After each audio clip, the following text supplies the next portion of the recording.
Assalamualaikum warahmatullahi wabarakatuh. Pada kesempatan kali ini saya Alif Rifki Fadilah Setiawan Putro akan membahas terkait analisis penerapan standar dan strategi keamanan informasi di lingkungan Kementerian Keuangan.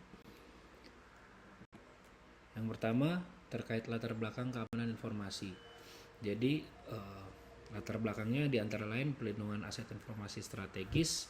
Yang kita ketahui di Kementerian Keuangan mengelola berbagai aset informasi dan layanan digital yang bersifat kritikal bagi negara, dan juga integrasi aspek manajerial dan teknis. Implementasi manajemen risiko yang komprehensif juga menjadi suatu latar belakang terhadap keamanan informasi. Pada kerangka kerja keamanan Kementerian Keuangan, itu mengintegrasikan regulasi dan manajemen risiko, membangun infrastruktur dan teknologi yang kokoh, dan memberdayakan SDM melalui kesadaran keamanan. Juga menjalankan siklus evaluasi dan perbaikan berkelanjutan sesuai dengan implementasi standar ISO IEC 27001, yaitu mengadopsi fondasi sistem manajemen keamanan informasi, mengelola risiko secara terstruktur dan profesional, membangun kontrol keamanan yang terorganisir, menyelaraskan operasional dengan standar global.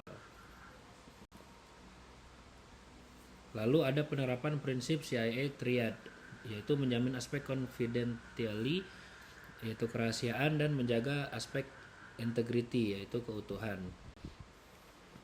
Juga mewujudkan aspek availability dan mengintegrasikan elemen keamanan cyber. Pada kontrol akses dan keamanan basis data, terdapat pengaturan hak akses berbasis kewenangan, manajemen akun dan kata sandi yang ketat, pengendalian aktivitas pengelolaan data, perlindungan aset informasi yang menyeluruh.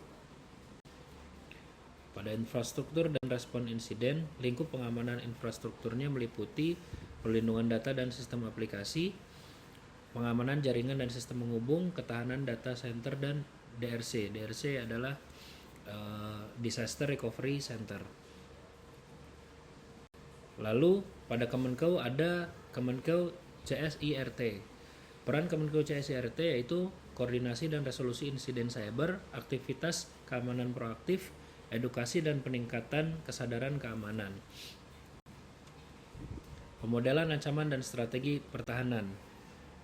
Jadi pada analisis threat modeling hipotesis terdapat identifikasi aset strategis, identifikasi ancaman potensial, dan analisis kerentanan sistem.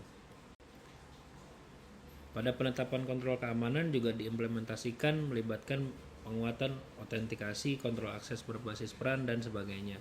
Lalu ada mekanisme MONEF atau monitoring dan evaluasi. Siklus strategi keamanan informasi yaitu ada tahap pencegahan, ada tahap deteksi dan respons, dan ada tahap pemulihan dan perbaikan yaitu recovery dan improvement. Lalu ada evaluasi. Jadi pada analisis kesenjangan dan rekomendasi di sini saya bahas yang pertama terkait tata kelola dan SDM. Kemenkeu telah memiliki regulasi kuat melalui PMK nomor 110 tahun 2024. Namun efektivitas kebijakan memerlukan evaluasi berkala. Lalu akses dan teknologi, pengendalian hak akses dan pengamanan infrastruktur seperti data center telah diterapkan sesuai standar. Lalu terkait insiden dan risiko, Kemenkeu menggunakan Kemenkeu CSIRT yang telah menjalankan fungsi triase dan resolusi yang didukung oleh risk assessment sistematis.